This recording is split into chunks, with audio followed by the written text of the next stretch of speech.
Great. Hey guys, welcome to Get Creative. Here we are. The date is April something. 16th, man. April 16th. We've got Uncle Lanza in the house. He is staying in the house next door to mine. And you just attended Brent Daniels' event. How was it? Awesome. Amazing. What were some of the big key takeaways? Oh, wow.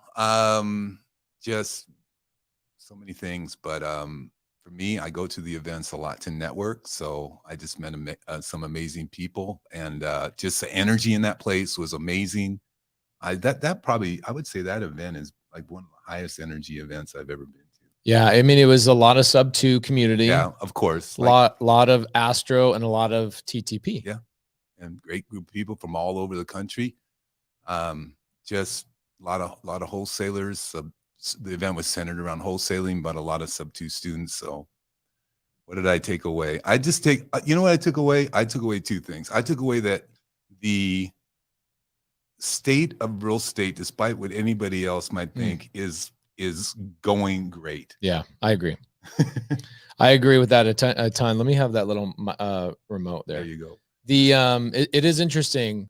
So today I kind of took the day off. I haven't taken a day off in a long time. And I was like, I'm not going to work. And I'm just going to focus on hanging out at the house and just clear my brain. And I listened to 2 podcasts today. They were phenomenal. Do you know who Lex Friedman is? No, I don't. He's like a modern day savant at interviewing very high level people. The average podcast he does is probably 2.5, sometimes 3.5 hours long. And he's just so good at asking the appropriate questions and getting them to talk. And he interviewed, I listened to Mr. Beast today to get interviewed. Mm-hmm. And then I listened to Jordan Peterson. Are you a fan of Jordan Peterson? Mm-hmm. Yeah. Okay, so I'm listening to Mr. Beast. And Lex Friedman says to him, if you could start all the way over, knowing what you know now, what would be the first thing you would do? And he said, I would get around people that are doing more than me, because that is 100% of where my success came from. Yeah. And I'm sitting here reminding this to me, and I try and tell this to other people. And you see this all the time. People go, Pace, Uncle Lanza, what would you do if you were going to start all over? It's like, get around solid people. Yeah. And they think it's just a cliche answer, but it really is not. Not at all. You know, we were at an event, which was not a real estate event, about a month ago in Dallas. And Ann and I were in this event. We were in the auditorium, and we're like feeling like out of place in some way. And then we go into the room with all the people that are actually like $1 million plus business people. Mm-hmm. And we're like, oh, this is the room that we want to be in. Yes. That's the room we all want to be in. Yes. It's successful. It's really interesting because the successful people have broken through primarily through mindset issues. They've broken through belief issues. And there's nothing better to help you get over your bad belief system around yourself, or is it possible, or whatever, than somebody who's already done it. Yeah. And I think they give, good advice, but more importantly, they give you permission by the way they just operate their life. Like, I can tell my wife, this is interesting, even hanging out with like some of our friends, Jerry Norton. I could tell my wife for 3 years, we need to get help in the house, right? But because my mom and my dad didn't have help in the house, they had 12 kids, and then her parents didn't have help in the house. It just something inside of you, like you could hear the best advice, you could read the best books, you could hear all these things from outside world. But the second you get to see somebody actually living their life the way that you should, something physically changes. So 3 years, I tell my wife, I'm like, hey, we need to get help, or hey, we need to do this, or hey, let's hire somebody to do these things around the house instead of us doing them. And she's like, oh, yeah. That goes on 3 years. Then she goes and hangs out with Anne Marie Norton for 5 minutes. And she's like, hey, you know what? I think we should hire some help to do these things and blah, blah, blah, blah. It's interesting that the people above you that are living a successful life, when they give you advice, you automatically start listening a little bit more. There's a higher level belief. And so they really just give you permission to do what you already know you should be doing. Yeah. You've actually said that to me a bunch of times. Like when you started the Sub 2 mentorship, I was like, man, thank you, Pace, for making me, into this person that I am today. And you were like, hey, Lanza, it was always inside of you. Always. It's just, I gave you permission to be who you were made to be. Yeah. And, you know, we together, you, me, and hundreds of other amazing leaders in Sub 2 created an ecosphere where people can truly be themselves and be go-givers and really help each other out. And in other mentorships, it's really looked down on. So anyway, guys, today's topic, as you can tell, is whatever the heck we want it to be. That's right. And today, what we're going to be talking about is any questions that you guys have. We're going to go over those today, and we should have a lot of fun. By the way, I think I bought a deal from Derek Barton today. Hand me my phone over there. Let me call Derek Barton real fast. Let's see if I bought a deal. Derek Barton used to be on the Oakland Athletics. He was a pro player in the American League MLB in Oakland. And he is now a real estate investor. Amazing. So it's like, here's his second life, his second career. But like when I found out he got into Sub 2, I was like, is that the same Derek Barton? Because I live in San Francisco. So that was a big deal for you. Yeah, that was. Yeah. Let's see if he, I think we did it. Hey, are we doing a deal together?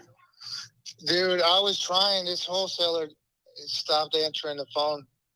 Why? I don't know, because probably everybody was blowing them up about this freaking deal. Oh, all right. Well, I'm still a buyer if you can figure it out. I'm trying, brother. Why aren't you sending me 10 of those a week? Because I don't market. But you should go find the wholesalers. That's what I'm saying. True. Can't argue with you on that. Isn't that cool that Uncle Lanza recognized you when you came into Sub 2 as a pro baseball player? I know. He and I had a conversation about that. I just think it's such a small world, but the better stadium is definitely the Giants stadium.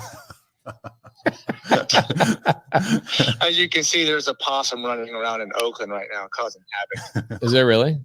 Oh, yeah. Yeah. All right. Well, hopefully you get that deal.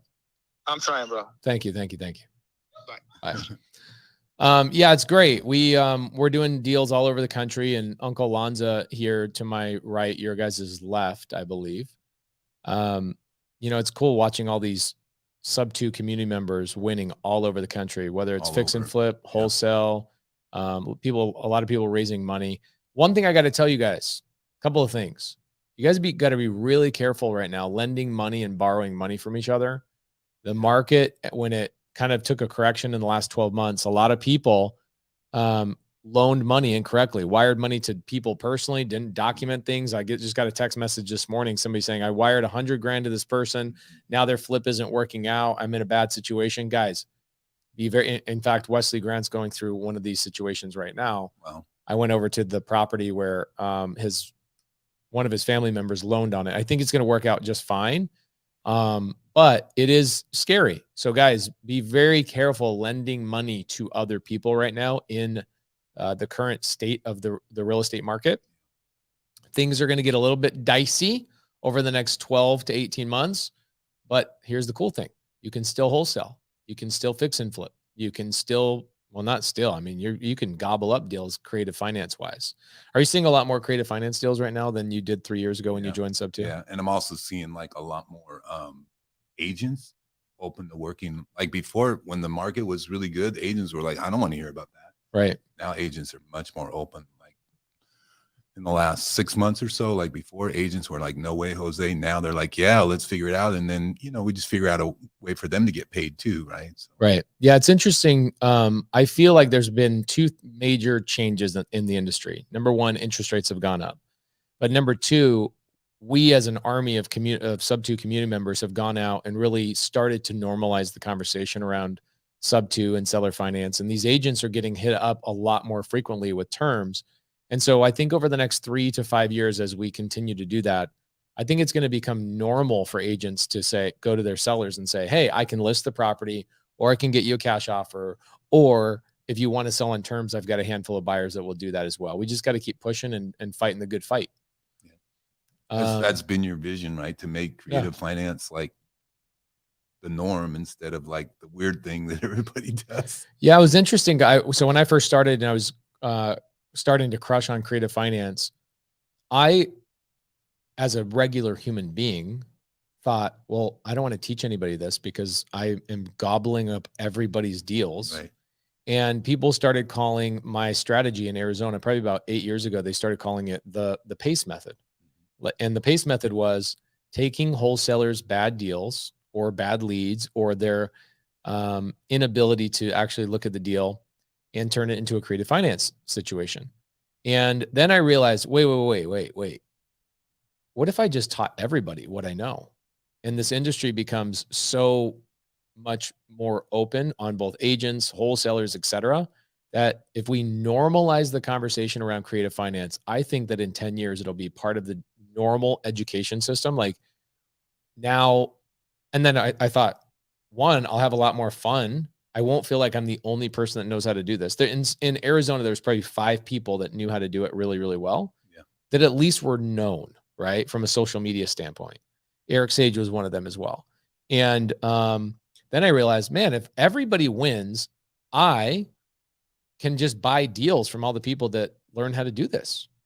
And if you guys look on the board behind Lanza and myself, right there, Lanza's in the way, but he doesn't need to move. You don't, no, don't move.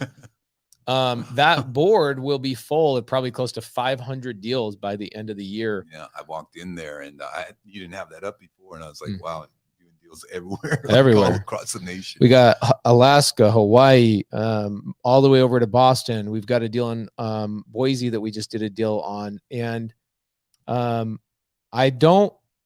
never see leads from North and South Dakota, but I see leads from everywhere else. And so shout out North and South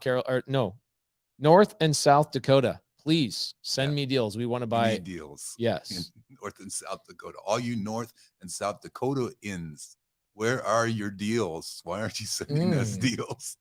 Check this out. Okay. Great question. R. Jones, 1964 says, what is the right approach for hoarder sellers? I'm guessing patience and long suffering.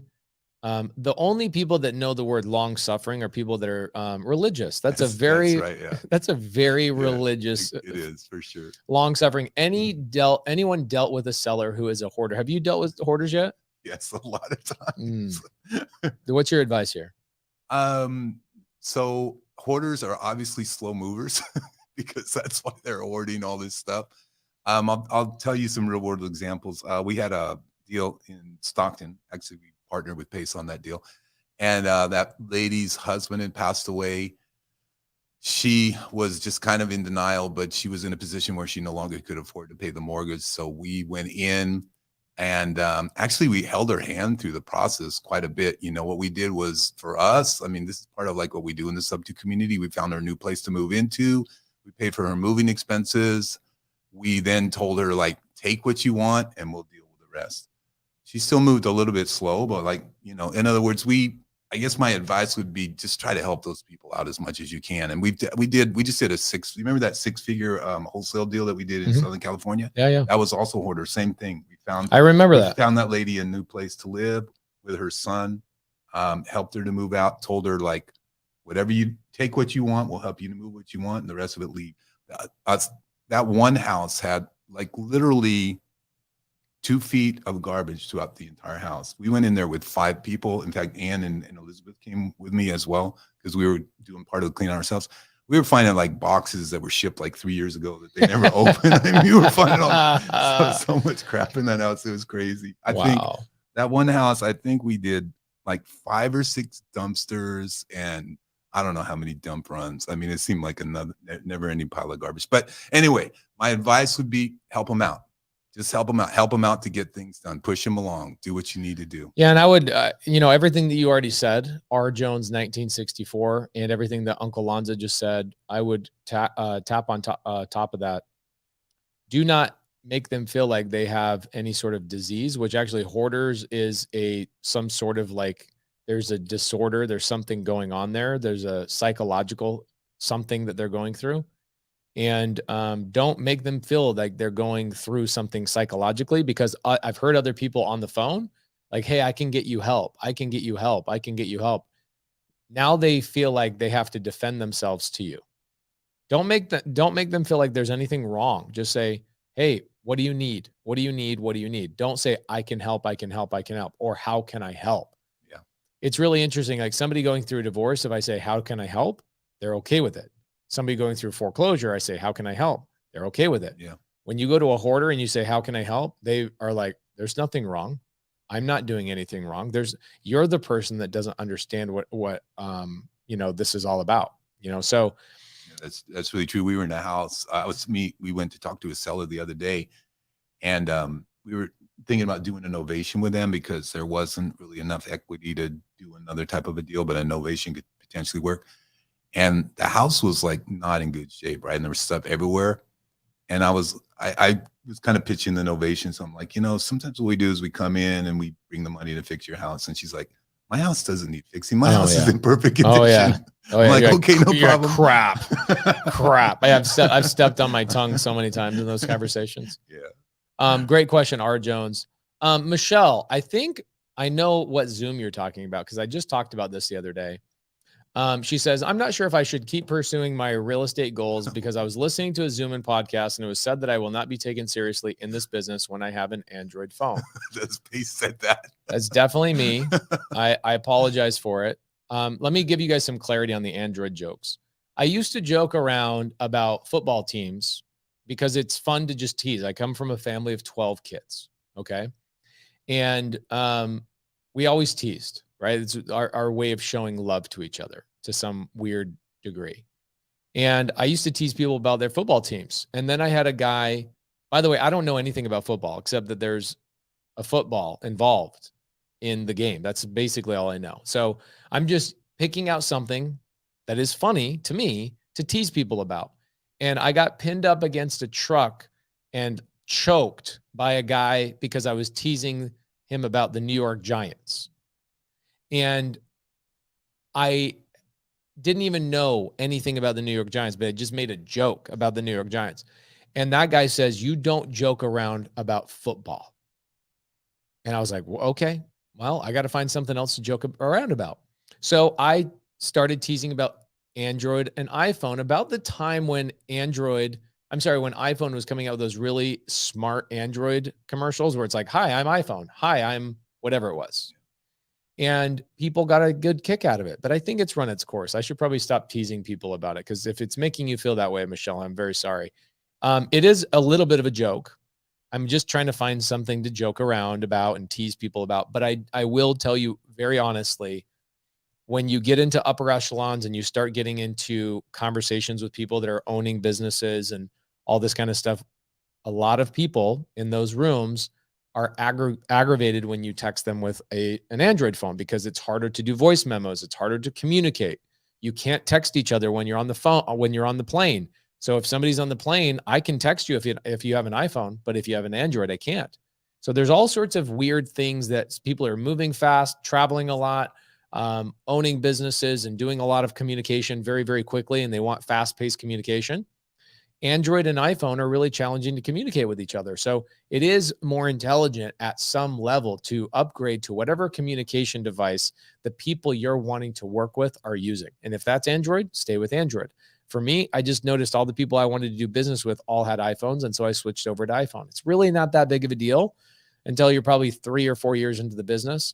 And again, once I got choked out about the New York Giants, that's when I started teasing. I'm just teasing about the Android thing. So Michelle, all you need to do is just choke out Pace and he'll stop teasing you. It's all good. Paul Patricola, Pace, we were close to the finish line on that $2.2 million deal, and it's my first deal also. Okay, cool. Hopefully it didn't fall apart. When somebody tells you it's brand new, that they have a $2 million deal on the line, what is your immediate thought on that? And be honest. Okay, you want my honest? Yeah, because I think people in this business need to truly understand that. My honest reaction is like, you've never done a deal before. Why are you starting by doing a $2.2 million deal? Agreed. Me too. I just told somebody this yesterday, right? We were in a parking lot at Brent's event, and he says, Pace, what advice do you have? I have a deal. It's in Malibu, California.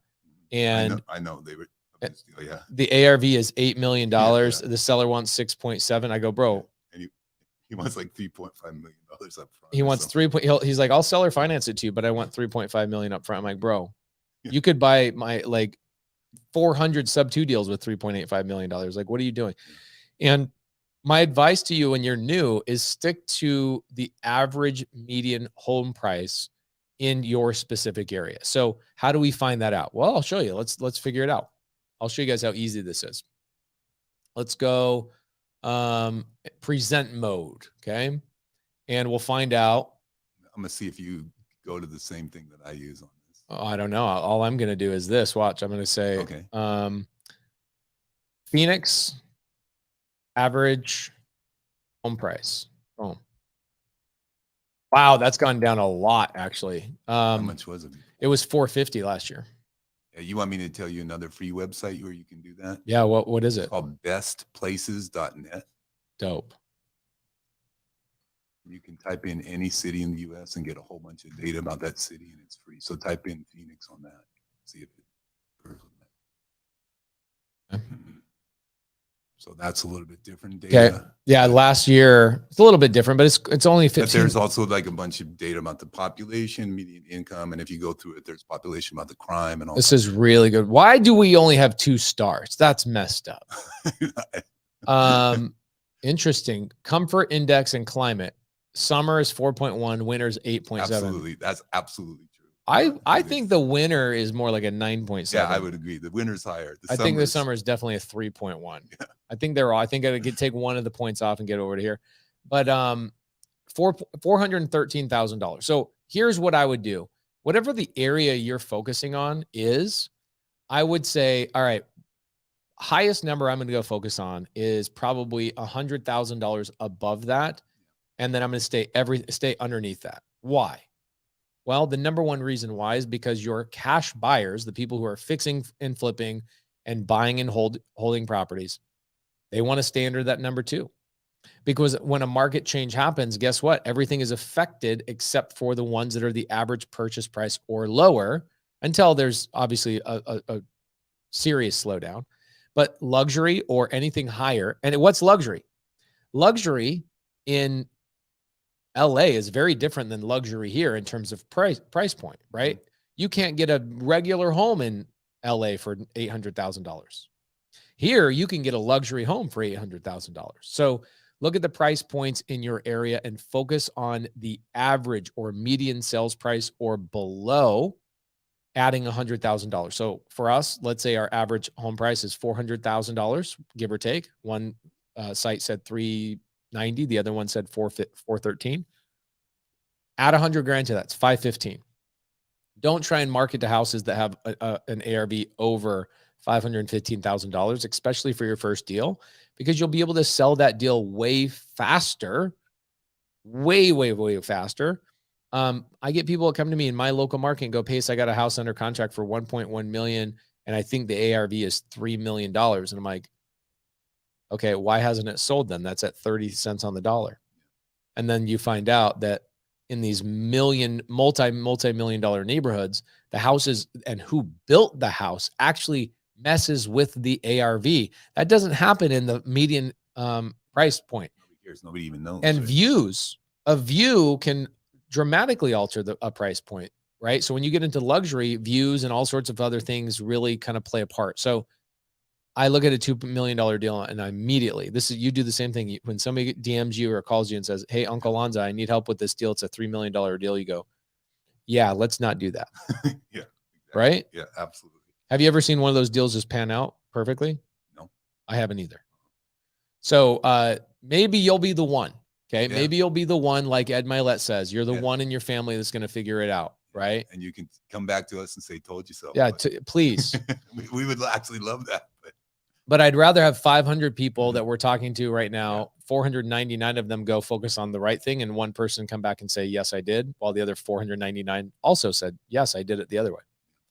Okay. All right. Grow Summit was amazing. Yeah. Barely left there. Sub 2 vibes were present. Yeah, it was really cool. Present. Like they're always present. Like we just shouldn't say that. We take over people's conversations. Yeah, we really do. We really do. Sorry. Brian Balls says, I have 2 sub 2 students helping me with a Morby method now on 2 properties. That is the goal. The goal is for our community to be the industry leader when it comes to JV deals. Okay. What about Ohio? I just bought a deal in Ohio. Let's pull up the address. I just got this email. Let's see. Deal or no deal tracking. Hold on. I was about to just leave the thing. 2023 tracking. Oh, that's not the one I want. I have one that is, deal or no deal. There it is. Boom. Deal or no deal tracking. I have 7 or 8 deals that are on here right now. Let's see. Ohio. And this is all through the thing that you're doing with Abraham, right? Yep. Texas, Arkansas, Indiana, Sacramento, Texas, Florida, Indiana. All right. So we got 2 in Indiana, 1 in Arkansas, 2 in Texas, and 1 in California. This hasn't been updated in 4 or 5 days. I think we have 3 in California right now. So we are doing deals. Oh, I did. I'm getting a 4-plex under contract right now with Travis Banks. Him and I are going to be 50-50 partners. I'm funding his entry fee. You got a 4-plex on seller finance. So yes, I will own in Ohio. We will own everywhere. Okay. Best way to deal with hoarders is wait for them to die and take it from the kids. You're so wrong. But you know what? So that actually happened. Did I tell you that the deal that we did, this 6 figures, the seller passed away on the day that we were supposed to. Oh, I remember you telling me this. Yeah, crazy. What? How did you handle that? Had they already signed? Or No, the kids had to jump in? the kids had to jump in. But fortunately, she did have it in a trust. The person who was a trustee actually was in the hospital with COVID, but when they got out, we were able to work out something with them, and it all worked out. Yeah, but New York graphs sign. I am over the moon. I wasted many hours on Jerry Norton. Man, I can tell you Jerry Norton's one of the best of the best of the best. Yeah. Which I love him, but your style fits me more. Here's what's cool about that. I get a lot of people say the same thing reverse. They say, Pace, you're great, but Jerry's more my style. And that's the cool thing about collaborating with other people, is because their voice, their tone, their age, their story will resonate with a completely different person. And so that's why I collaborate with so many people, is because we're trying to cast a wide net to help as many people as possible. And if it was just me on the camera and not Uncle Lanza, like Uncle Lanza speaks to a completely different group of people.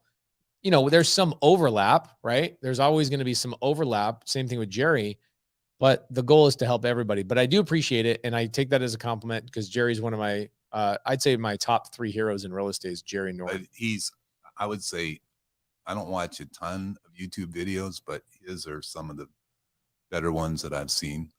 He is one of the most intentional YouTubers in terms of wholesale and just anything real estate. He puts out not as much content as we do, but he puts out a lot more intentional content that we do. And I have to give his team kudos. Do you know who his team is? He records it. He edits and he posts it. Okay. He's a gangster. He's his team. He has like 4 other people that help him out on some other things like email marketing and stuff like that. Like 12 kids or something. Couldn't one of them? Yeah. I was in Puerto Rico with Jerry a couple of weeks ago, and I told his kids, I was like, I'll pay you $500 this week if you post your first YouTube video. And they didn't do it.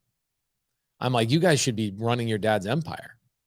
Okay. Alfonso says, Pace, what do you think is the best approach to convince agents to work with us? This is a great question. I would say start with agents that are actually doing deals. Okay. So if you go to your title company has access to the agent list that shows how many listings that agent had this year and how many buyers that agent represented also that year. And you want to compile a list of people that are doing at least 15 deals. I don't know, choose your own number. Somebody's going to go, well, Pace said 15. That's just an arbitrary number. Throw a number out, but make sure that they're actually making a living off of doing deals, and start there. Because if you want to be converting an agent to doing work with real estate investors, talking to an agent that's not representing any sellers, it's not really going to do you any good, right? Because your goal is for them to actually bring you opportunities. And if they, in their regular traditional business, don't have any opportunities, then what are you doing barking up that tree? Start there. Start with agents that are actually completing transactions, and go to them and say, hey, I saw last year that you had a handful of transactions. So amazing to see you in the top percentage of real estate agents in this market. I'm just wondering, were there listings that you wish you could have just sold to an investor? Or maybe were there listings that didn't have equity, or the sellers wanted too much? Because I'm your buyer on those. And don't try and go to the agent on the listings they currently have. Don't try and compete with other investors, because sure enough, there's another investor that's talked to that agent, or that investor has done a deal with, that agent has done a deal with another investor. Tell them you want their trash. Tell them that you want the stuff that they were not able to monetize on, and say, how can we take you from 15 deals in the last 12 months to 30. I think I could be that 2X factor for you. I mean, you don't have to bring up creative finance. You don't have to bring up any of that stuff. Just say, how can I be the 2X factor? You had any advice on that? I mean, the only thing that I was thinking is that, you know, agents will want to work with you rather than, I mean, I don't feel like it's like I need to convince you to work with me. And, you know, as you go through agents, right, you find, you just feel it, right? It's like, oh, I vibe with this person. They understand, they get what I'm talking about. Like I can work with this person. And then you work with those, the ones that don't. Like like a lot of times we'll just go to open houses, right? Of houses have been flipped and stuff. So we can like see what's going on. And actually we've found buyers at those, right? And different, I mean, we just go just to meet people and to find buyers and stuff. But like, we'll talk to the agent, and sometimes, like, I remember we had 3 houses on our street that were being sold, and they were all like flips. And I remember, like, we talked to one agent, and it's just like, this guy's like cold fish, like, forget it. And we talked to another agent, he's like, hey, we're doing flips all over this. I live in the San Francisco Bay Area. We're doing flips all over the San Francisco Bay Area. Like, if you ever have any deals, let us know. We're buying deals all the time. Yeah. And I was like, boom, there's a buyer right there. Easy. I love it. Lazane, hey, now that's not fair to new agents. I actually disagree. I think it's unfair to the agents who went through and learned how to get listings and learned how to get buyers and spent all their time and energy sacrificing and listening to their broker and putting gas in their car to drive buyers around that actually ended up not buying houses from them, and still fighting through all of those barricades and hurdles along the way to ultimately get to a point where they could actually do 15 deals in a year to deserve my phone call. If I don't call them and I call the people that didn't put in the work, I think it's unfair to the people that did put in the work. Argue with me on that. Drop it in the chat right now. Drop it in the chat right now. But Lazane, to be honest with you, I do firmly believe that. Also, I was in debate class in high school. I'm not an easy person to argue with. So I see your point. That's the great thing, right? The great part of being in a great debater is understanding the other person's argument so well that you can come up with the opposite of it and justify it. So I can justify both sides. And guess what? Neither one of us is wrong. We're both right. Will you get deals by working with agents that are brand new? Yes. But are they going to come in the first conversation, the first 30 days, the first 90 days? No. But if you have a family to feed, right, like me, like Uncle Lanza, and you say, Pace, you're going to go work with brand new agents, or Pace, do you want to work with brand new agents, or do you want to work with agents that are doing, 5, 10, 15 deals a year through traditional listings? Which one do you think I'm going to choose for the betterment of my wife and my children? I'm not choosing the brand new agent. Now, here's the other thing, Lazane. You are in a podcast about creative finance and wholesale and non-traditional real estate, which means you are not the agents that I'm talking about. You're out here right now learning about creative finance, learning about wholesale, hanging out in the side chat. So that is not a conversation that I don't want you to learn how to do real estate. And I don't want to do deals with you because you are obviously trying to learn how to do off-market deals. Are you kidding me? I would love to, if you're an agent, here's what I would do. If you're a brand new agent, this is what I would do. Okay. Going back to the previous question, the question was, Pace, what should I do to get an agent to work with me? Well, if they're brand new and they've never done a deal before and they haven't learned how to go out and get listings and, drum up business, then why don't you, as the wholesaler, or maybe me, primarily, I'm an investor, I go to that agent and go, you're brand new, right? And they go, yep. I go, perfect. You might not think you have value, but I can tell you, you have a massive amount of value. How about you and me? Every week we get together and you give me the brand new expired listing list, or you help me utilize the MLS to create data points. And together we go out and we call these sellers that had an expired listing, or maybe low equity, or whatever it may be. And let's you and I JV on the deals that you give me the data on. Now, I would work with you on that all day long. So just kind of depends on where you're at and who you are, right? There's no perfect marriage there's no perfect equation. You just kind of have to figure out who you're going to end up getting tied to, if that makes sense. And I think what Pace is saying is like kind of what we're all about. Like, you know, you always lead with value. Like what, you know, I'm brand new, but you can still bring value, just like Pace was saying. And that's the mindset. If you have that with an investor, like there'll be tons of investors that will want to work with you. Yes. Maj says, Pace, did you find a sub 2 in South Florida yet? No, that was a couple days ago. Nobody sent me a deal in South Florida. So if you guys have a deal in South Florida, sub 2 or seller finance, please send me. I'm buying. I'll fly to Colorado and hang out when we close a deal. Absolutely. Abraham Gray is the man. Yes, for sure. Jacob Caddick says, I've also selected agents based on their headshots. You know, it's interesting. Okay. I could see that's either going a really positive way or really negative way. A positive way would be like somebody who actually took the time and energy to smile in their photo versus like an agent that's like, really, do I have to take a photo? I probably don't want to work with that agent because they're not taking their business seriously. But somebody's like, I'm super excited about this. This is my headshot. Yeah, I could see that. I could see the argument there. Derek says, I'll work with whoever wants to make money. If you teach an agent a strategy, they will come to you for the next deal. Yes, very good point. No, but if they are coming in with the understanding of creative finance, I have not met many agents that are coming to me with a level of understanding of creative finance. It's typically me educating them. Unless they're a sub 2 student that also had their license. Okay. Pace, sub 2 student here. What part of Ohio? Billy, great question. I don't know. Go ask Travis Banks. It's a really great question. Jasperson, that's a really, wow, bro, you should be in debate class. He says it's the same with doctors. You'd rather work with an experienced surgeon than a new one. Just makes logical sense. But Jasper, that's not fair to a new doctor. That's not fair. Right. But it's my life and it's my livelihood. So I got to work with people that I got the business going. You could argue either way. So great little debate. Speaking of agent get together, are you putting on another agent?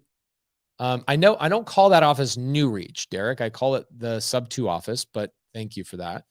Yes, that is happening this Friday. I have 300 people, 300 seats actually. Let me pull that up. Let's see. Speaking, I need to stay longer. Yeah. Well, oh my gosh, you guys should stay. It should be a good one. Let's see. Deal or no deal. Abraham, shout out to Abraham.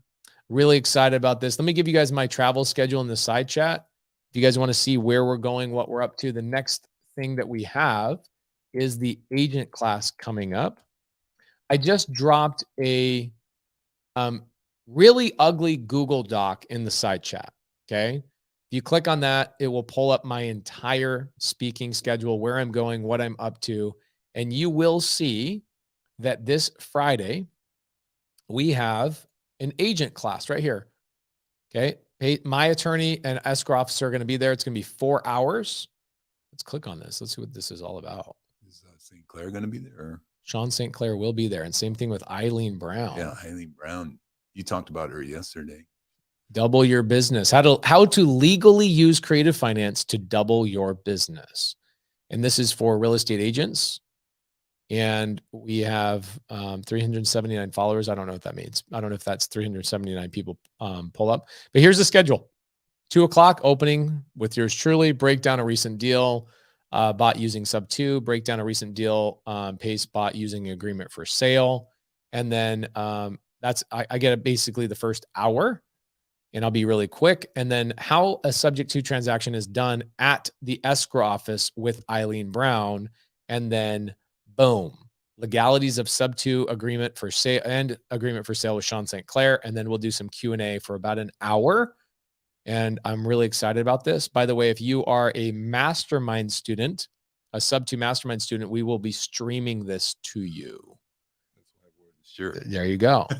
If you are a sub 2 mastermind student, we will be streaming this for you. We want you mastermind students to take this and then emulate it in your own local markets. Love it. And put these agent classes together in your own local markets.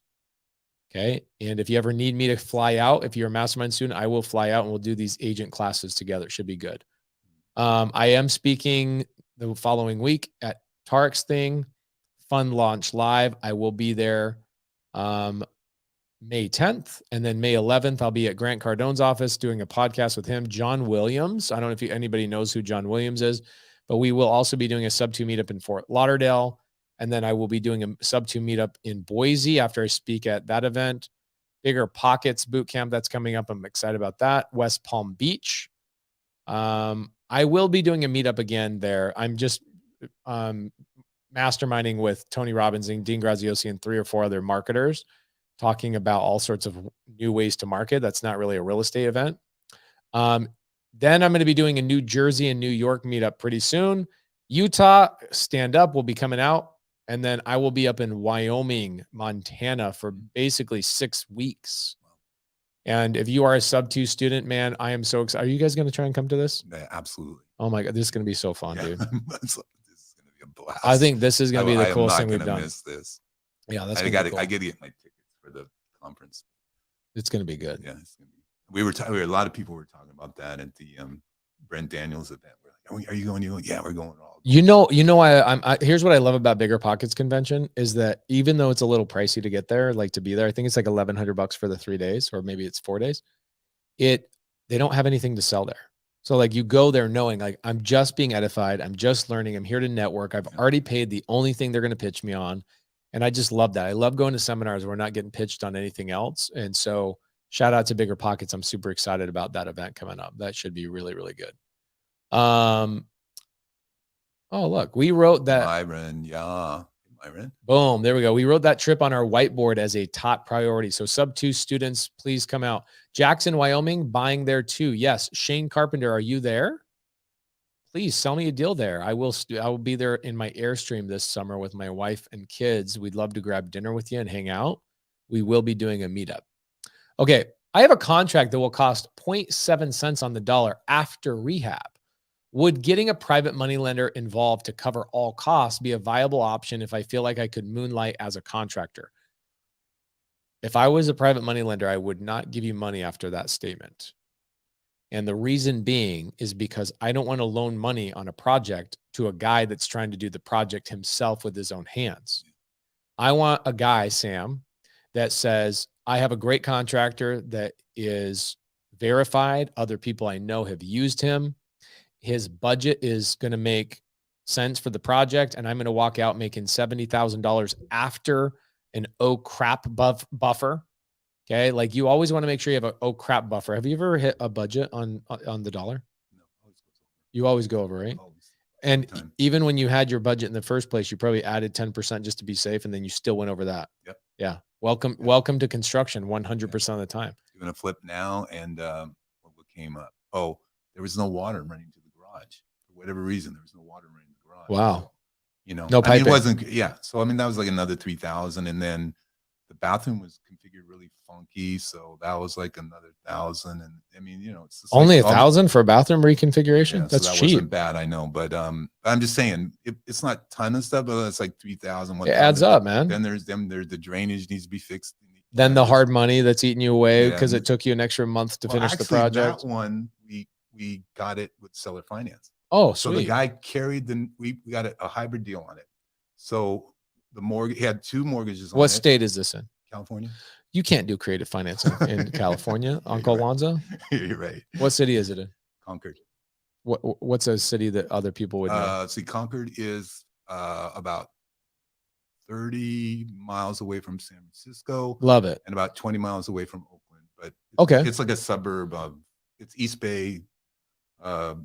Suburbs. Yeah. You remember where we had the meetup? Yeah. With Walnut freaking Creek? amazing area. With, all of us when I would live there.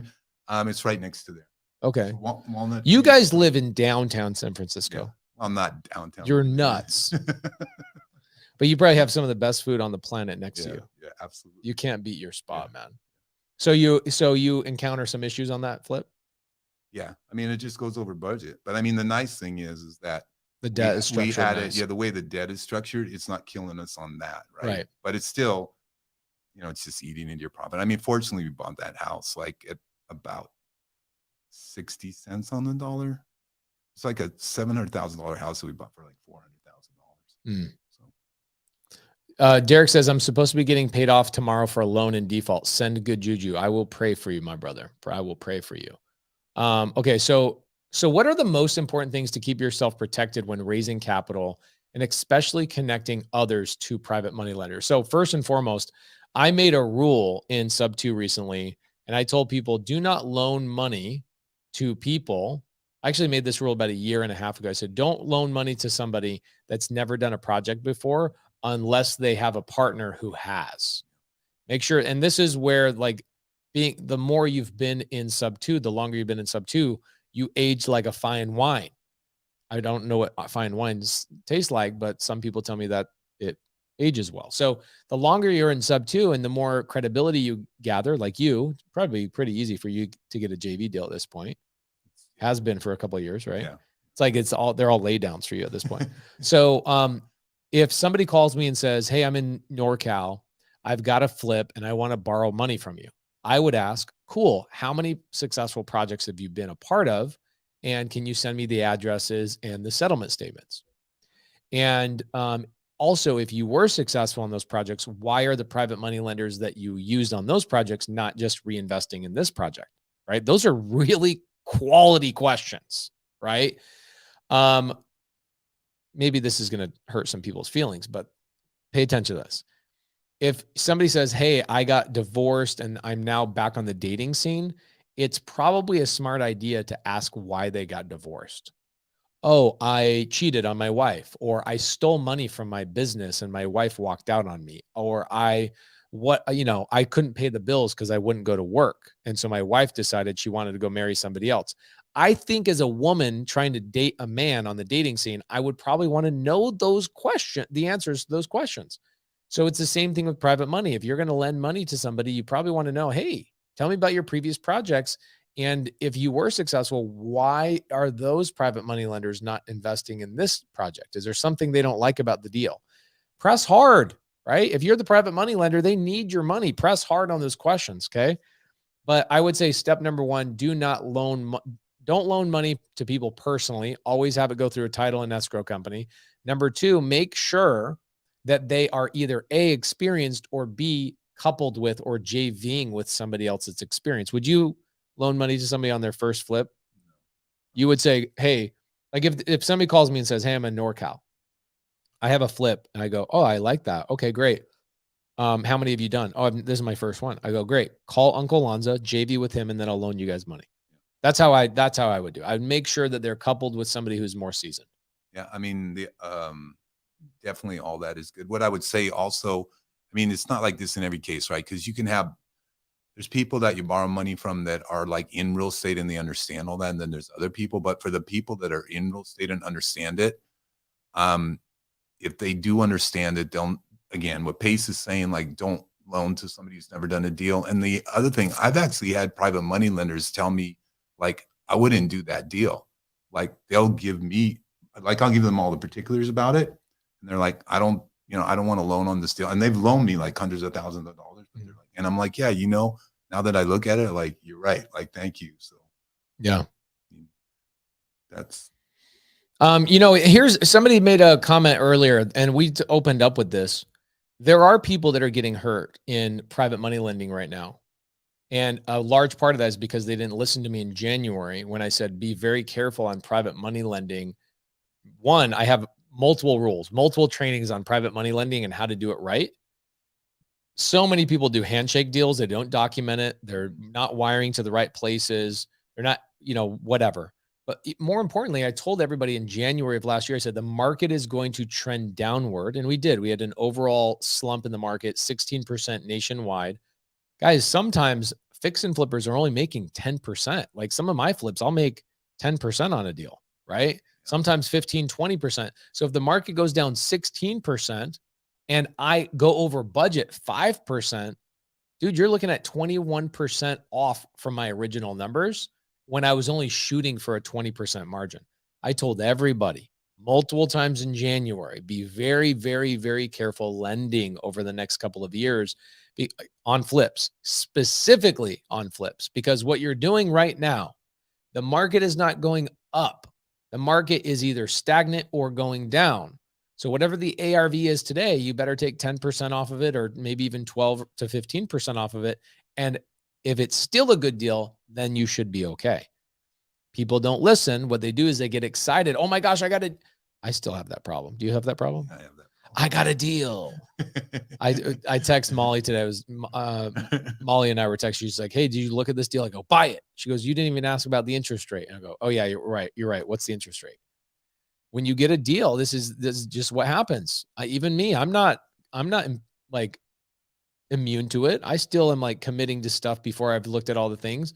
Make sure you have protocol in your company to make sure you ask all the right questions. Okay. Do your due diligence. Yes. It's what gets you in trouble when you don't. Yeah, this is a good one. Tranquil Gladiator. Pace, I'm new to your community. What's your take on doing sub 2 with market listings? Step number 1, market listings work all the time. People do a lot of deals with on-market listings. Ask Jonah Corchin and hundreds of other students that do deals primarily with agents. But here's the thing. I'm not reaching out to agents that have listings less than 100 days on market. That's my specific category. I know we have a couple of students in Texas where they go, if it's on the market for 30 days, I'm calling them and I'm asking them, I'm giving them a lowball cash offer, and then I'm calling them a second time and I'm giving them creative finance. They get deals. I and our team, we won't call an agent on an on-market listing until it's been on the market for 100 days. Because why? Why is that a better option than calling somebody who's had the house on the market for 3 days? Yeah, because if they had their house on the market for 3 days, they're not gonna do some creative deal, right? They're like, I can sell the house for the price that I'm asking. I can get my money. Like, why should I let you take over my mortgage payments? Why should I, finance the equity on the house? Like, there's no motivation there. There's no desperation there. Right? It's like, I'm not desperate. I'm not motivated to do that with you. Right. But if I'm sitting there like month after month and my house is not selling for the price that I want to get, and I'm being stubborn about like not wanting to take less for my house. Because I mean, I think if a seller was to just say, okay, I'm going to keep dropping the price of my house, there's some price that it's going to sell for eventually, right? But most sellers are like, no, I don't want to keep doing that, right? I mean, I've been in that situation on some flips, and it's like, it's painful, right? Like psychology, man. Like, it's the weirdest feeling to be in when you have a property you're so excited about listing, and then after 2 weeks it's not sold and you're not getting traffic, and you're like, obviously we did something wrong. And you just start you're like, should I even be alive right now? Am I worthy of being on this earth? You start second guessing everything about yourself. And then at some point, it could be even to the point where like they're going to be like negative to where the seller would have to bring money to the table if they sell it for too little. So there's that aspect too. So at some point it's like, okay, then creative finance can make sense for them. There you go. Abraham Gray, my business partner in a lot of flips, or a lot of sub 2 deals right now. And also a lot of sub 2 students doing a lot of deals with Abraham. Abraham, one of the pillars of our community. Thank you for everything you do, Abraham. We love you, appreciate you. He has a great point here. He says the most important thing is to make sure there's plenty of extra equity that if they don't pay you, you can sell and get your money back after foreclosure fees and realtor fees. Yes. And also, here's the other thing. Last year, I had to take over a property. I told in January, here's what ended up happening. This is where my advice came in last January. I had somebody that asked me to loan on a flip. We did our due diligence. We did everything we said we were going to do. We give them their first draw, and then they come to us and they say, hey, we need a second draw. I go, no problem. Send us a video. Send us photos. Right? Yeah. Guess what happens? A month goes by and we're like, hey, you asked for a draw. What's been going on? Crickets. Why? It's because they hadn't done any construction. Okay. So then what ends up happening is they send us photos of the exterior painted, and they made the exterior of the house look like it was like really moving forward. Meanwhile, they hadn't even done the demo on the inside of the property. They were basically playing photography games with us. And luckily somebody on my team noticed it and said, you're trying to basically get a second draw and you haven't actually done any work. And we called them out on it. They admitted, they go, you're right. I'm just low on money. I spent money on another project. I took your first draw and I put in another project. And so my team, we said, what they called me up and they go, Pace, what's our option? I said, we have one option. Once you lie to me, we can't do business on this deal. Now, if you apologize and you admit it, maybe I'll give you a second chance in the future. But on this deal, it's over. I got to take it over. So we ended up having them sign the deal over to us, and I'm currently we went through a renovation myself virtually. And I also had to go and refinance it and put in my portfolio because it wasn't over that course of the renovation. The market trended downward. So now I've got to keep it in my portfolio. These types of things will happen. Okay. Do you think Elon Musk, with all the billions of dollars he makes, he has no problems in his life? Do you think his companies don't have problems? They all have problems. They all have problems. Yeah, it's like the more you do, the more problems you have, right? Right. And that's Right. that's the challenge. Is I think a lot of new people really struggle with that thought process of like, oh my gosh, I don't want any problems in my life, therefore I don't want to get started. Guys, this is not uncommon. These things happen, and you have to learn through them and then continue to go forward and make money. You'll make money on 48 out of 50 deals. Okay. And you'll have two of them that suck. Couple, maybe even a handful of them that break even, or you get out of them going, woo, I'm glad we got out of that one. But Abraham Gray, you are correct. Make sure you've got equity in there. If you're a private money lender, first and foremost, go into our Subto Facebook group and find the post where I had Jill Jensen, one of our Subto students. I gave her an hour and a half one-on-one Zoom, and we talked all about how to lend money as a private money lender properly. Okay. Yeah. Greg Kennedy says, as Grant says, I want big problems. Yeah. I had this thought today, dude. I'm so grateful for the people that are lazy. Why is that? I was actually, what I was thinking about wasn't so much about the laziness. I was thinking about, I'm so grateful for all the adversity that I face. I'm so grateful for how challenging everything always is. Even at my point, always challenges, always issues. It's new. Every new level has a new devil. And I was sitting here with gratitude this morning. I was cleaning out my garage and repositioning things and just, getting in the zone, listening to a podcast. And the thought that came to my mind was, I am so grateful for all of these challenges, because 99% of people won't even face them. Therefore, there really isn't any competition. Right. Isn't that interesting? Yeah. We think there's competition, but 99% of people don't even take action on anything. That's right. 99% of the population is not a competitor to me because they literally won't even try.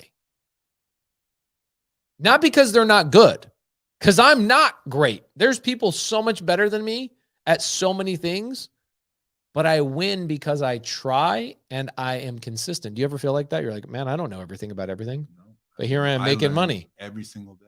Right. I learn every single day, and every challenge, every problem is just another learning lesson. Like, okay, I'm facing this. Like, I don't know how to deal with it. Like, I need to learn how to deal with this problem, and I'm learning something. And then the thing about that is, like, you do, and you've done for me and so many others, you'll pass that down, right? I'm coming to you with problems, a couple problems in the last couple months. Yeah. You'd be like, hey, Lanza, do this and this. Well, now I learn from you. I go through this situation. I'll pass it down to the next person. They'll come to me. It's the campfire. Yeah. It's the real estate campfire. Get around people that are dealing with the same problems, and you'll be able to solve those problems way faster. And that's the cool thing about a community, is that you aggregate and create that information, and you make sure it's all passed around, as long as people are willing to listen to it. But what good is any information if there's nothing to apply it to? Yeah. Right. I mean, some people are like sitting here pouring gasoline on the logs, yet there's no fire. So many people and it happens a lot, right? They come to you like, Pace, what if this and that's and this and this, right? It's all hypothetical. And you're like, why are you even worried about that? So if I ever come to you, it's like with a real problem that's actually happening in real time. From the moment I met you 3 years ago, and the first couple of Zooms we did and hung out with each other, you were like, tell me what to do and I'll go do it. And I go create problems. And every time you came into a Zoom, you had your hand raised. I'm like, oh, Lanza has a problem. Boom.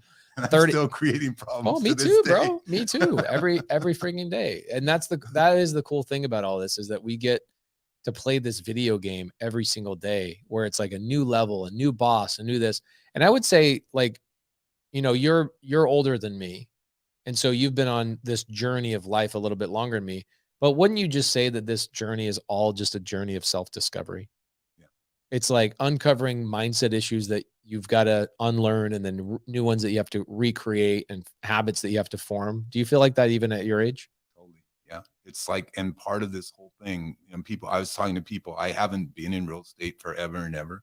I've been in other businesses, but yeah, it's a discovery. It's like part of this is like to discover this person that was in me. That's like, I want to give people, I love serving people. I love helping people and making a way for that to happen, and just discover what's in there and learning something new every day.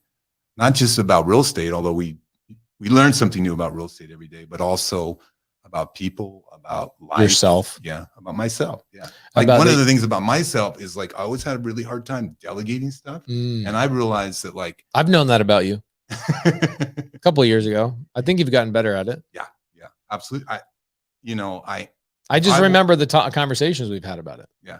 If I wanted to advance at all, I realized like if everything circles around me, then I'll never move forward. I'll never advance. I'll never go to a higher level because I'll only go, my ceiling will be me. But if I surround myself with other people that can help me, really the sky's the limit, right? I mean, you do that, right? You constantly are surrounding yourself with people and that are working with you that just elevate you to a higher place. I mean, look at the people. You've known me for 3 years. You've seen me hire some amazing people. Yeah. Like even Caroline Kane, I ended up hiring her for, the Daily Dial. Melissa, you see Melissa, Desua, Aria, you see Heidi, Allison, you see there's probably another, half a dozen girls that you guys don't see, but look at Molly, Carly. Oh my gosh. That woman is unbelievable. Carly, can you give me a thumbs up behind the screen so I can there she is. 2 thumbs up and a heart. You guys don't get to see this, but Carly is like the biggest ray of sunshine in my world. We just love her so much. She's just, and then, I just hired a personal assistant, May, as well. And it's like, and I look at her and I go, how can I make you a millionaire? Right? That's my thought, is like, who can I hire to take things off my plate? And how can I make you a millionaire in the next 10 years? How do I, bring all these people together and make sure that everybody's doing what they're supposed to be doing, not just for the overall organization, but also like you look at Carly Grunman, who does work for the team or on the team, but she's out there, she's got her own podcast. She's doing her own investments. Your podcast, you're crushing. That podcast is amazing, by the way. Can you put a link to that podcast in the side chat, Carly, please, so people can find out about it? Is there a Sub 2 meetup at Disney in October? It is that being at Disney is the meetup, my guy. What we're going to be doing for the Sub 2 community is everybody's going to be wearing the same shirt. We have not designed the shirt yet, but I mean, we've got, what do we got? We got May, June, July, August, September, October. So we've got half a year. Months, yeah. Got a lot of planning to do. In the next month or so, I think Bigger Pockets will actually be sold out. So make sure you guys buy tickets. Bigger Pockets did sell out last year. A lot of people were frustrated with it, but it is what it is. It's a big event. 2,750 tickets is what they'll sell. And I think they've already sold 2,000. So if you guys are trying to go to Bigger Pockets, buy the Bigger Pockets ticket now. You can always buy the Disney ticket later. But what we're all going to do as a community, we're all going to hang out at Bigger Pockets convention together for 3 days. And then we're going to cap it all off with a big Sub 2 reunion at Disney World. Everybody's going to wear the same color shirt. Then we're all going to have an app on our phone that splits us up into teams. And we go out and we do scavenger hunts inside of Disney World. The way we do a scavenger hunt is like it'd be more like a points-based system. You rode this ride, you got this many points. You ate this food, you got this many points. You rode this ride 3 times. Oh my gosh, you get this. We have somebody crafting an app for us that we can. It's going to be so cool, dude. I did the same company. I used them last year for a mastermind I was at. Somebody called me in the mastermind, and it's one that I pay $30,000 a year to be a part of. And they call me up and they go, hey, can you craft the activity day for Sunday? And I go, sure. Where are we going to be? And they go, the Atlanta Zoo. So I find a company that will craft and tailor an app all around scavenger hunts at whatever location you want for however amount of people. And they tailor the freaking app. It was like, go find the turtle in the Atlanta Zoo whose name is Fred and take a picture of him with your face in it type of stuff. And it's like, you see 40 people over at the turtle area doing selfies and stuff. Selfies with Fred. Oh, it was so freaking cool. And it's just like everything. And then they knew all the inside information about the Atlanta Zoo that people had to really go and fight to find these types of things. So Larry, the meetup is at Disney World. Okay. And Tanisha Epps is putting it together. So yes, we will have a blast. Okay. We will have a blast. Can I just go to Disney? I've never been. Julie, I would love to have you come. Please. We would love to have you there. Okay. Buy the Magic Castle sub 2. That'd be sick. That would be super sick. I can't make a campfire. Paul, we can teach you. No problem. Okay.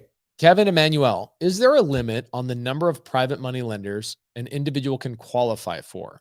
What tax classification will you be designated as? Kevin, I think that you are misunderstanding private money lending. Okay. You don't qualify for private money lending.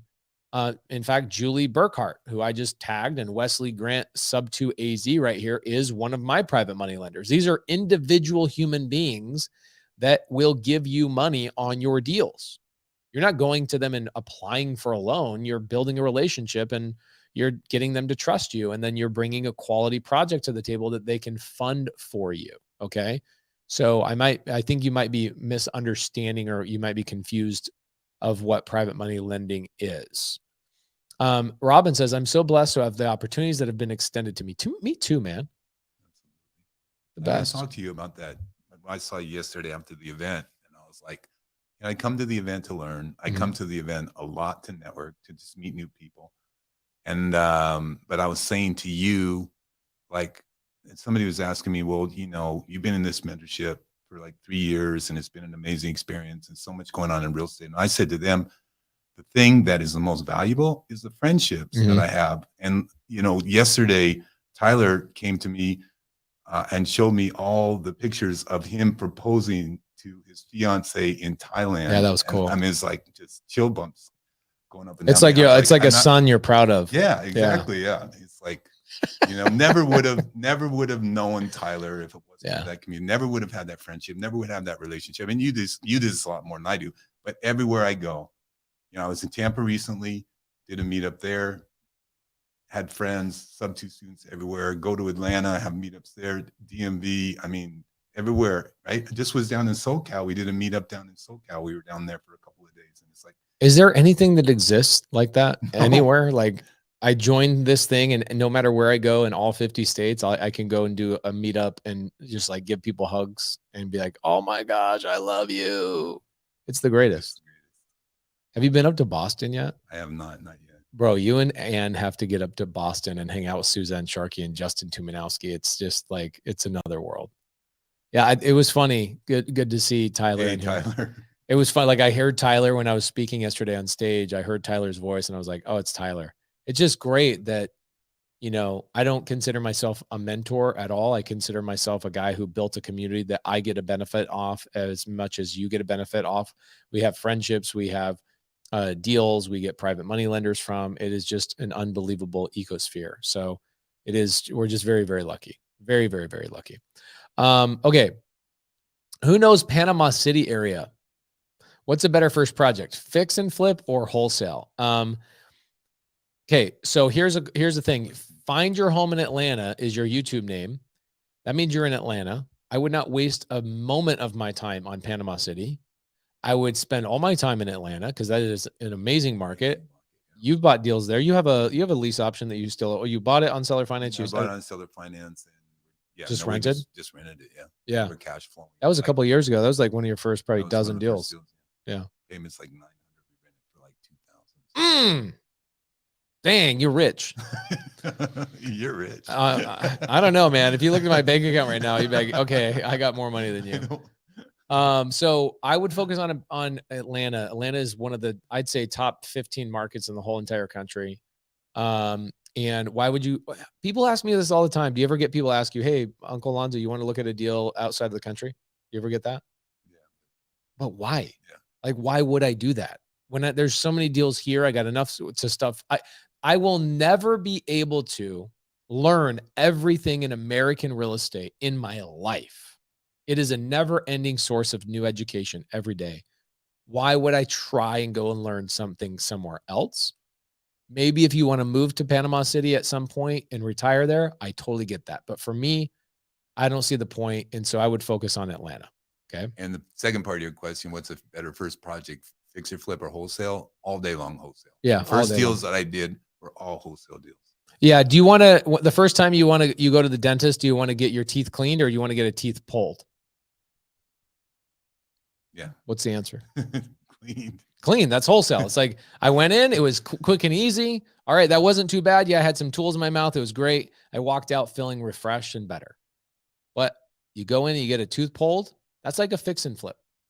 Okay. You're going to have some pain. Fixing and flipping is not an easy thing. I've had really easy fix and flips. And even on my easy fix and flips, we're at the end of the project. We're about to close escrow and everybody on the team is doing this. Right. Crossing your finger, please, please, please, nothing bad happen. But wholesale, it's like there's a lot of things that can go wrong in wholesale, but they're easy to solve. Okay. And it won't hurt you. Yeah, it won't hurt you. Pace, you started me on my journey because of the book you recommended, Tax-Free Wealth. Tom is the man. I mean, next to you. Hey, thank you, Jared. I appreciate that. A lot of people DM me and ask me for book recommendations. Pace, do we want to? Yes. Kyle Frizzell. Yes. Give me a sub 2 deal right now. Kyle, DM me on Instagram right now. Let's do a deal live right now. Let's go. Who is operating in the sober living space? So everybody should know this in sub 2. Have you watched any of the sober living Zooms we've done recently? I mean, it's hard to keep up. I need to watch that one though, because we actually have a place that has like 3 houses in it, and we wanted to turn it into a sober living space. We have some people that are already doing that, so we were gonna like JV and partner. There you go. That's the way to do it. Now, did you watch the PadSplit Zoom we did the other day? No, I was texting Tanisha. Phenomenal. I was like, Tanisha, can you tell me where that Zoom is? Oh, bro, that's the one you got to go watch. All sub 2 students, go watch the PadSplit Zoom we did the other day. We're gonna do that on on your regular Tuesday night? No, I do. It was like Thursday, and so it was a special. It was a special. We emailed it out and we said special surprise Zoom, and I brought in the owners of PadSplit. And we did an hour and a half, and it was so phenomenal. I went out to the field the next day with Eric, and I took 4 properties off of rental, and I put them on PadSplit. Okay. Yeah, I got to watch it. Thursday's not the best day for me. I do the finding buyers with Uncle Lanza. I know. It was actually during your Zoom. Thing called the Wholesalers Mastermind. It was during your Zoom. I saw it on the calendar. I was like, crap. But that's the great thing about our community. There's live support just about all day long, every single day. Yeah, PadSplit Zoom was really good. Okay. What's up, dude? He's a NorCal guy. Seller under contract changed his mind because he got a better offer. Do I just force the close? I want my money. Yes, of course you do, Sam Garcia. The seller cannot change his mind. The seller, unless you breach contract, if you did not close on time, or you did not do something you were supposed to do, or you used a bad contract, the seller actually has no right whatsoever to cancel that contract. Have you ever had that happen to you? Yeah, definitely. But we put memorandums on properties. And so they end up coming back to us being like, oh, you have a memorandum on this property. Like, I can't sell it unless you take this off of there. So it's one of the solutions for that. But yeah, there's a contract. Oh, man, Mr. Lopez out of San Antonio. Did he just send you a deal? Yeah, he sent me he's sending me a novation deal. Is it a Morby method? Oh, Morby method. Okay. Yeah. Send it to Molly. The one in Tempe, this is a formal counter. I think it's called. Hey, Stefan, did you get the Steph Curry? Did you get the one in Tempe? Let's see here. Let's see if Frizzell DM'd me on Instagram. Let's see if he sent me a deal. I would love to buy a deal right now. Don't you love this? Doing deals live. Sam, just going back to your thing. Yeah. I mean, you can't get around that. I mean, if you're having problems, I'd enlist a lawyer to write him a friendly letter informing him of that fact, but also always put a memorandum on a property. That'll kind of tie it up as well. So that's what we do. And we have sellers call us that try to go around our back and front, oh, hey, you guys have a memorandum on this property. So, yes, we do. Kyle. Hey, how's it going? Tell me about this deal in Tampa. Yeah. So it's a sub 2 that me and Nathaniel Walker. Mhm. Hey. There you go. Sorry, just wanted to, I wanted to mute it so it wasn't getting enough feedback. Just got, just closed on this property in Tampa. It's a condo in, just on the outskirts of Tampa. Okay. And sub 2, I think it's like around a 4% interest rate, I want to say. Okay. How big is that circle that you're saying around 4%? Is it like 6.2%? No, definitely not that high. Give or take maybe 4.125% interest rate. Yeah, I think. Let me pull up. So it sounds like they originated the loan in 2022, in the very beginning of 2022. They've owned it less than a year, had no equity. Yep. Yeah. No equity, and just bought it and closed on it. We were gonna wrap it, but we'd be happy to assign or sell it to you if it makes sense for you. I would love that. Can you text me the address and I can underwrite it and tell me what the entry fee is? Yeah, definitely. Let me just grabbing it now. I went to one of your wraps down in Santan Valley. How's that going? Good. We've gotten quite a lot of hits on that one, but not very many people with high enough down payments. You just got to wait in a couple more weeks. You'll find the guy. Oh, absolutely. No, we're. That's a cute little house. I told Kevin Cho, I was like, tell Kyle to just sell this one to me. I'll take this house right now. Hey, we'd be potentially open to that. Yeah, if you can't find a buyer for that, or if you can't find a wrap buyer in the next 2 weeks, sell that deal to me. I'll buy it. Okay. Yeah, absolutely. We'll do. Okay, thanks. Let's see. You want me to just send you a text? Yeah, text it. Address. Yep. Okay. Thank you, brother. Thank you. Good.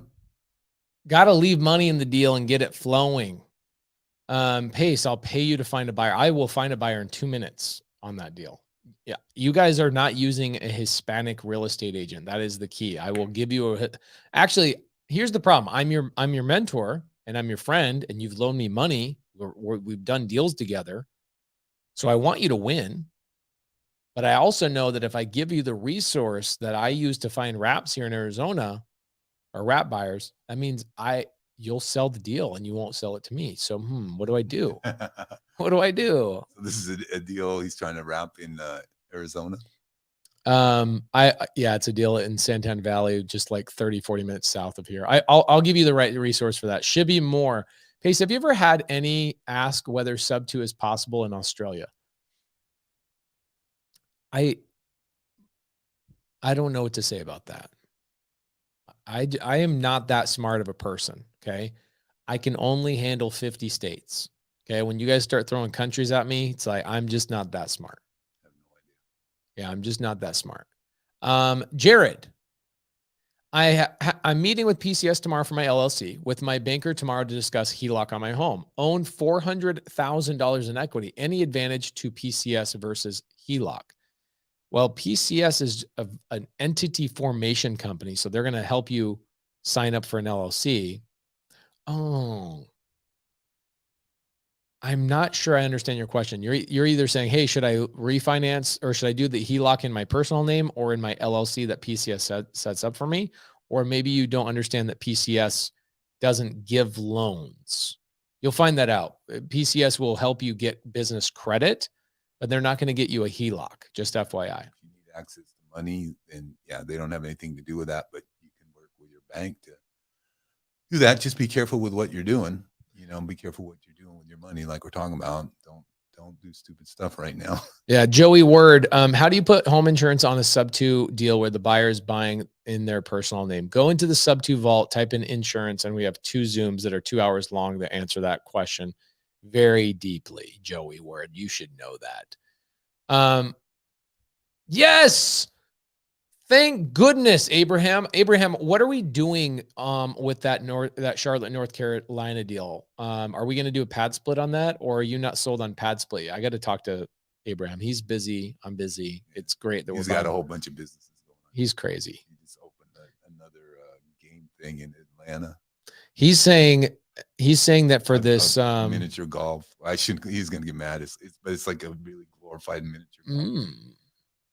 What's the it's, name of that place, Abraham? it might be the one, it's similar to the one I've seen they're opening on the west side here. It's like a really cool, it's like a Top Golf for like miniature golf. It's very cool. We are doing a Deal Maker live event in New Jersey this year. And Abraham Gray, I believe, is going to have everybody go bungee jump. Would you go bungee jumping? You guys tried to get me to jump out of an airplane. I wasn't going for that, but I might do the bungee jump. I would be. I think I would be more afraid of the bungee. You jumped out of the plane, right? I had to convince myself to not allow fear to enter my body. It took me about 6 hours to do that. It was challenging. I would now I've done it. I would do it again. It's very easy. It's fun. Okay, let's see here. Jesse, sorry I didn't see the answer. Okay, great. Yeah, I will loan somebody $200 and they ran off on me. No paperwork in place. Yeah, that's what happens. That $200. You got off easy. Yeah, and by the way, thank them. Say thank you so much that you only took $200 from me and showed me your true colors on only $200. I learned the lesson with a whole lot more money than that. So you're lucky. Jesse Barco. I have a property in Waco, Texas. That owner owns 80% and the other owner passed that. The other owner that passed away owned 20% and her kids ended up getting it. Owner paid 7 years on taxes. Other people haven't. He has also a turnkey home available. Okay, cool. Great story. I don't know what the question is necessarily, but Jesse, we'll be here for another couple of minutes. I'd love to see your actual question. Thank you so much. Let's see here. I definitely, if you get deals in Waco, we got buyers in Waco. So let us know. Wes, you know I'm not effing around with paperwork anymore. Well, Derek, my guy, we got pretty good paperwork. You got to just make sure you're reading it and all that kind of stuff. Let's see here. Pace is the pretty one. Laura is a smart one. Duh. For real though, my wife knows so much more about real estate than I do. Chris James, what's up, Chris James? Good to see you, bro. Hey, Chris, I'm gonna be in Rochester at the end of May, so we need to schedule a meetup there, bro. I'll hit you up. How will you cash flow in a place that is really high demand but has an HOA, restrictions on renting more than one, plus the property taxes in Texas? Would you do a wrap instead of, or appreciation play? I would do a wrap if it's in Texas, or I would potentially do a sober living because a sober living is a protected class. Therefore, the HOA cannot tell you what to do on your property when there's a protected class in your property. That's a smart way to go. And I just learned something. Yeah. He thinks, yeah, there we go. Wow, this has been a great night, Wesley Grant _21 on Instagram. Uncle Lanza, how can people get a hold of you on Instagram?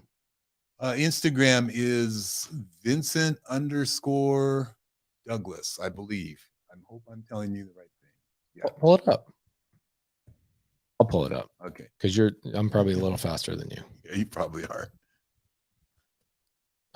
Vincent Douglas _ Thank you, that Carly. is, boom. Thank you so much. No, she got it wrong. No, it is Vincent _Douglas. Is it? Yeah. Why is the first one that I see pop up? Or is it underscore after? Maybe it's right. Underscores after, Carly. Okay. Sorry, Carly. Who knows? I did that years ago when I had no idea what I was doing. And I still have no idea. There it is. Vincent Douglas _ is his Instagram. Okay. If you guys are trying to do deals, where are you guys looking to do deals? I know you're doing deals in a lot of places. Yeah, I mean, right now we'll do deals anywhere, but we're kind of focused on the southeast part of the United States, so Florida, Georgia, North Carolina, all the states, South Carolina. Yeah, but if you need help dispoing a deal, we just built up like our dispo department a lot. So got a deal you need help dispoing, we can help out with that. But and we still do deals in California because I live there. So boom. Home helper. What's the best way to go about setting up a sober living center? Don't. Go find somebody who does sober living and JV with them. Let them run the project. You do not want to get involved in that business whatsoever. You should go out and find the next deal. Let them operate. That's what I do. We have a student in sub 2. His name is Patrick. Patrick is a guy that I've rented multiple houses to. I make double the amount of money I would on a traditional rent, and he operates the facility, and I don't have to do anything with it. So that's the way to do it. If you're a sub 2 student and you want to watch the sober living training, we've done 2 of them so far. We're going to end up doing a 3rd one probably in 2 weeks. And then we're going to build a little mini course for everybody in sub 2 to watch how we onboard a new sober living home that is a fresh boy. Like, I just bought it. How do we turn this into sober living? What are the things, the check boxes I got to check off to make it a sober living and start getting those checks coming in? We're going to do that in the next couple of months. Boom. This is great, guys. If you are, Juliana says, I'm in the Gator method trainings. Where can I get the sub 2 training? I do a lot of sub 2 stuff on my YouTube for free. You do not get access to the community in sub 2, but if you need sub 2 students, Juliana, make sure you tell people in the comments, this is where I'm at. Who wants to link in with me? One of the most important things you could ever do is make friends with the sub 2 student and bring them deals. And that is the best way to learn sub 2, is learn from a sub 2 student by bringing them deals. You've had a lot of non-students bring you deals, right? Mm-hmm. Yeah. I definitely, like everybody here in the sub 2 community, like, we're more than happy to work with you, and we'll bring our creative financing knowledge to the table. Boom. Last question of the night. Okay. Better be a good one. By the way, Houston, man alive. Houston has been doing this power hour every single week. So shout out to everybody down in Houston. Jeff Smith. Oh my gosh, man. Like, they've been doing such a freaking great job. What's the power hour? So they all get together in one room and they just make calls, like, all together. And everybody, even the people that are fearful of, like, oh my gosh, I don't know what, get on the phone right now, or we're going to take your cowboy boots and you can't be a cowboy anymore. Whatever. I don't know what the big threat in Texas would be, but something along those lines. But yeah, Houston's been doing that every single Saturday, which is cool. Dylan Brown says, I'm bringing Lanza deals. Dylan, he had dinner with Uncle Lanza last night. Yeah, we did. We had a great time. Yeah, she was great. He's super cool. She's a little cooler, but he is very cool too. Okay, here's the last question of the night. Jeremiah Rosa. Seems like sober living and PadSplit are 2 great exit strategies for larger homes. How do you decide? PadSplit does not need you to have a larger home. PadSplit, unlike sober living, PadSplit actually allows you to take your living room and your garages and other miscellaneous unused space and turn them into bedrooms as long as it's 80 square feet or larger. Oh my gosh, you can rent, and PadSplit will find the tenants, screen the tenants, fill your house, collect the payments, take a 15% fee off of it, and you can turn like, I've got a deal. Maybe you don't know about this, but I had a deal I bought last year at the right time until my JV partner bailed out on me and I had to change my exit strategy. Then it became the worst time to buy that house because the market then trended downward. I also find out the day I buy the house that there's a tenant living in the house that has lived there for 43 years that hasn't paid any rent. 43 years. Not a joke, by the way. No, crazy. I mean, crazy. You've probably heard crazier things, but that was definitely top 10. Way up there. Yeah. It's way up there. So 43 years, it was the daughter of the owner. She paid rent for the first 3 years she lived there. And then the preceding 43 years did not pay $1. Finally, the mom's like, I'm about to die. And I'm not going to die letting you just live in this house. I'm selling it and letting somebody else evict you. So she sells it to me. The lady, her name is Mercedes, sues me and says that she's the owner because she lived there so long and she claimed adverse possession. This is amazing. This is a house I currently own. So I refinance it into a long-term loan because I got hard money loans. Shout out Chloe, my private money lender. She loaned money to me on that deal. I refinanced her out because I'm like, this is going to be a battle and it's going to take a long time. So I don't want to hemorrhage with hard money. I'd rather switch to a long-term conventional loan. So the property's a 2-bed, 1-bath. It's a little dinky thing. It lost $100,000 in value because of the market. It was like one of the neighborhoods that just got hit really hard. And then I find out about PadSplit. And I'm sitting here going, oh my gosh, this rental that I just put a bunch of money into is going to break even. Best case scenario, probably going to lose $300 a month for a couple of years until I can kind of get my way out of it.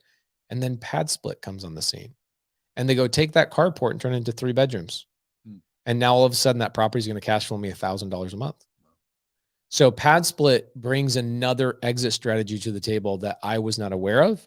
And I am so freaking excited about it. The owners of PadSplit are going to come down to Vegas and help me set up 4 of these properties. They're like, make sure they're like, they came into the community last week and they're like, we want to focus on the sub 2 community and let you guys and like expand you guys nationwide with this exit strategy. So if you have any properties that are like, yeah, I do, not doing the greatest, they're doing okay, but they could do better. Think about doing PadSplit. Got it. They'll amplify your cash flow like crazy. I am on it. Love it.